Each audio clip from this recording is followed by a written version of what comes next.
Така, добро утро по втор пат, Симона. Како што кажа и ти во најавата, се наоѓаме во управната зграда на предпријатието Водовод и канализација, каде што во наредните минути ќе дискутираме за тоа колку е значајно да се одржуваат канализацијските мрежи и секако оние главни канализацијски линии, како тече начинот на нивното чистење и колку е важно истите редовно да се одржуваат. На оваа тема утрово ќе разговарам со Борче Георгиев, представник од одделението канализации при Водовод и канализации. Господине Георгиев, добро утро и ви благодарам што сте дел од емисијата Македонија на утро.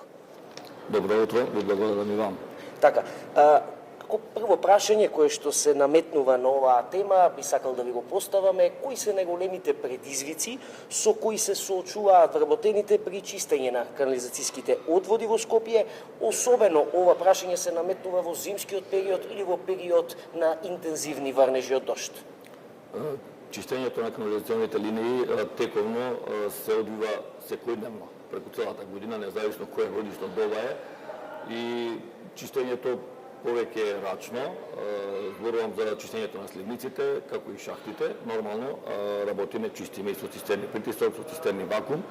Меѓутоа, рачното чистење доведува до физичка активност, нели, чистење со лопати, да речеме, или кога се чистат сливниците со лопати, кога се чистат шахтите, работниците влегуваат во шахтите, ги црпат фекалиите, оние кои што прават проблем во шахтите и во линијата, и тие ги црпат со фангли, со кофи, и тоа е малку непријатно.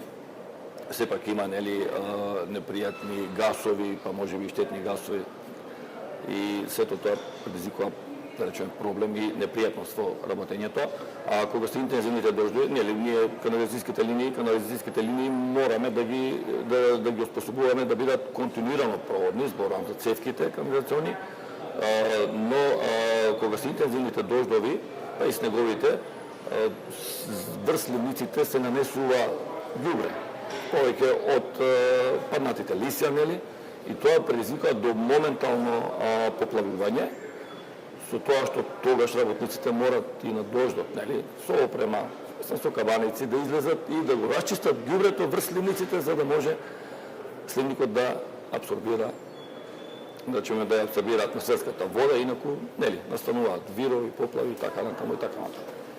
Така, кога сме кај главните канализацијски линии, колку често се врши одржување на истите и колку време е потребно да се интервенира по поголеми затнувања на сливниците или пак во случај на поплави?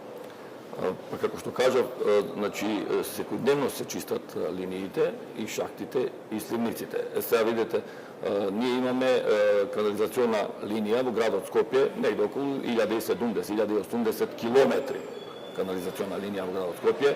Имаме околу 50.000 шахти, околу 20.000 сливници и сето тоа да се исчисти, односно да се помине во текот на годината, нели тоа е многу работа со оглед на тоа со колку работници располагаме, и затоа тоа чистење се врши, како што реков, секојдневно, меѓутоа секоја шахта или секој сливник доаѓа да се помине еднаш во 3 месеци. Значи сега тоа малку чудно доаѓа, пошто пак ја повторам бројката, станува збор за 50.000 градски канализациони шахти, кои што се во наше тековно одржување, 50.000 шахти и 20.000 сливници. Така да ние секојдневно дисперзно работиме, имаме пунктови низ градот, 19 пунктови има секторот канализација и секој пункт се одржува своја површина и отприлика чистењето е за работните денови, да речеме, колку што се 66 работни денови, за тие 3 месеца секоја улица, значи секој ден се чисти одредена улица. Така да таа е динамиката на работењето, а кога има, да речеме, големи затнувања, тогаш работи поголема екипа, рековме со цистерна притисок, со цистерна вакуум, нели со црево под притисок се отпушуваат канализационите линии, вадиме се и се што од линиите, и едно запушување може да се отпуши, сега да не речем за 5 минути, нели, но може и да трае со часови, 3 часа, 4 часа, 5 часа и така натаму и така. Зависи од тоа како е запушувањето на канализационата линија. Во тој ми беше следното прашање, што најмногу фрлаат граѓаните, што најчесто наоѓате при чистењето на канализацијските одвори? Она што највеќе се наоѓа, видите, се може да се најде во канализационата линија, односно се она што, да речеме, во домаќинството, се она што може да влезе во WC шолјата, она што го има во купатилата, независно, различни пасти, сапунчиња или, не знам, кутивчиња, кои што случајно паѓаат во канализационата, во WC шолјата, но најголемиот проблем, тоа е рековме случајно, тоа што ќе падне, меѓутоа најголемиот проблем го прават, да речеме, памперси, влошки и највеќе влажните марамчиња, кои што најчесто се употребуваат. Ние вадиме купишта, баш тој збор ќе го потребам, купишта влажни марамчиња од шахтите.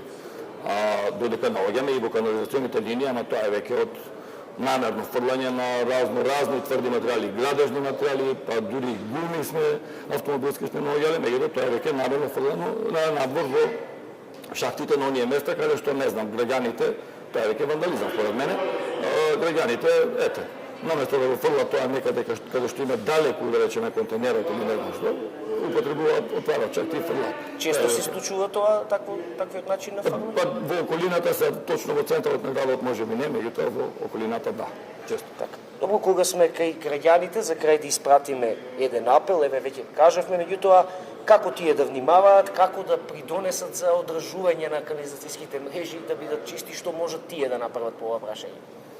Граѓаните се во случајот најбитни, нели? Ние често пати, да речеме, употребуваме така вакви апели да не се фрла ништо. Апсолутно ништо да не се фрла во WC шолјата, ниту пак во шахтите надворешни. Како што реков, нели, во надворешните шахти се случува да фрлаат, например, не знам, зелка, да речеме стара зелка, останат и отвараат и шахтите ги отвараат и фрлаат. Мислам, тоа е веќе запушување на канализационата линија, затоа што линиите може да бидат од фи 150 до фи 1000, 1800 и така натаму колекторите.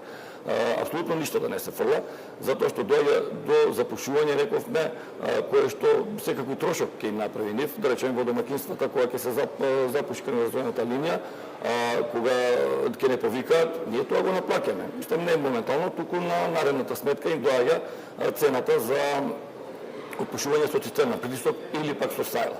Значи тоа граѓаните го плаќаат и затоа апелирам ништо апсолутно да не фрлаат, сето тоа пак им се враќа како нивни трошок и како проблем. Пред се проблемот, трошокот како трошок, да речеме, може би секој може да го поднесе, меѓутоа проблемот што ќе настане при запушување, знаете, оние моменти кога ви враќаат фекалии дома, тоа е непријатна ситуација и затоа апелот е апсолутно ништо да не фрлаат, затоа што тоа е за нивно добро. Така, веруваме дека граѓаните ги слушаат овие апели и благодарам многу за овој разговор, господине Георгиев, благодарам што бевте дел од Македонија на утро. Благодарам и вам. Така, тоа беше Борче Георгиев од одделението за канализации, пријавното предпријатие Водовод и канализации. Симона, овде се одјавувам од моето второ линковско вклучување, најавувам уште едно за 1 час од сега со нови интересни содржини.